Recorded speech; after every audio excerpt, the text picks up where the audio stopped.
ప్రజల సొమ్మంతా తీసుకొచ్చేసి అన్ని ఆర్బీఐ రూల్స్కు విరుద్ధంగా తన దగ్గర పెట్టుకోవడం.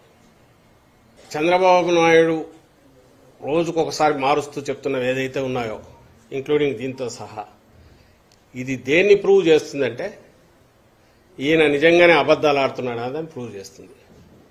ఓటు కోసం నెల రోజుల్లో జరిగే ఎన్నికల్లో 4 ఓట్లు ఎట్లొస్తాయి, అబద్ద హామీలు ఇచ్చి ఎట్లా భ్రమలో జనాన్ని పెట్టచ్చు, జనాన్ని నమ్మకం భ్రమలో పెట్టచ్చు అనే నమ్మకం మీదనే ఈరోజు ఆయన ఇలాంటి మాటలు మాట్లాడుతున్నాడు అనేది అది రుజువు అవుతుంది.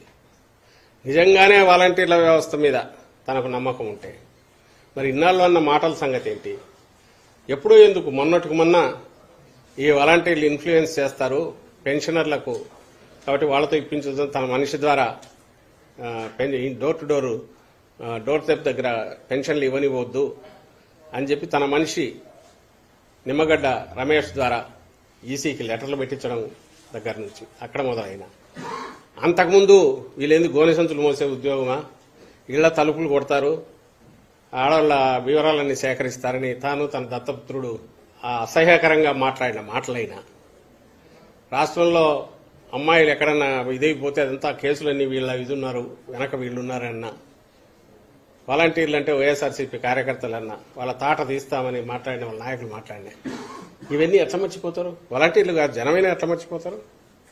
ఈరోజు ఉన్నట్టుండి వాలంటీర్ల వ్యవస్థను కొనసాగిస్తా, 10,000 ఇస్తా, ₹1,00,000 ఇస్తా, 10,000 అని ఎందుకు అయినాడు అర్థం కావట్లేదు, 20,000 1,00,000 అని కూడా అని ఉండొచ్చు.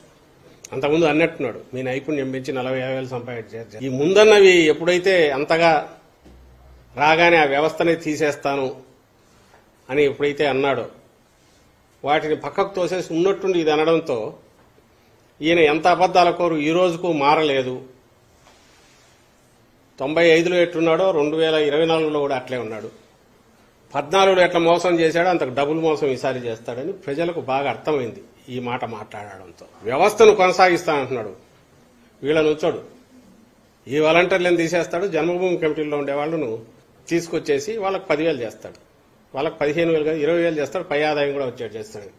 ఈరోజు చూసిన తెలంగాణలో అది ఎంత నిజమో తెలియదు కానీ వాళ్ళు ఏదో కమిటీలు పెడతాము, దాంట్లో ఆ సభ్యులు చెప్పిన వాళ్ళకే పథకాలు ఇస్తామని అన్నారండి. అదే